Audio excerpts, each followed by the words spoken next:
Ну, похож, да? Похож. Орусиянын Челябинск облусундагы дизайнерлер АКШнын жаңы шайланган президенти Дональд Трамптын сүрөтү түшүрүлгөн коллекциялык монета иштеп чыгышты. Алар Трамптын 20 январга белгиленген инаугурациясына карата жасалган. Монета күмүштөн куюлуп, диаметри 12 сантиметрди жана салмагы 1 килограммды түзөт.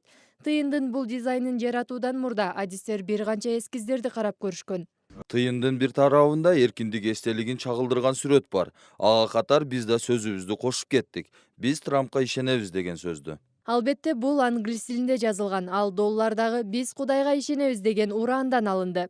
Трампка ишеним артып жатабыз. Балким эки тараптуу кандайдыр бир өзгөрүүлөр болуп калар. Акыркы убактарда санкциялар сыяктуу түрдүү көйгөйлөр эле айтылып калды. Мен бул сөздөрдү бийликтин атынан же болбосо кандайдыр бир чиновниктин атынан айтып жаткан жокмун. Монетанын коллекциялык түрү 45 даана тыйындан турат. Алардын 25-и күмүштөн, 15-и алтын менен күмүштүн аралашмасынан, ал эми 5-өө таза алтындан жасалган. Жасалганын алгачкысын зергерлер Трамптын өзүнө белек кылууну каалашат. Бирок кантип берерин билбей, Орусия бийлигинен жана АКШдагы кызматтык өнөктөштөрүнөн жардам сурашууда.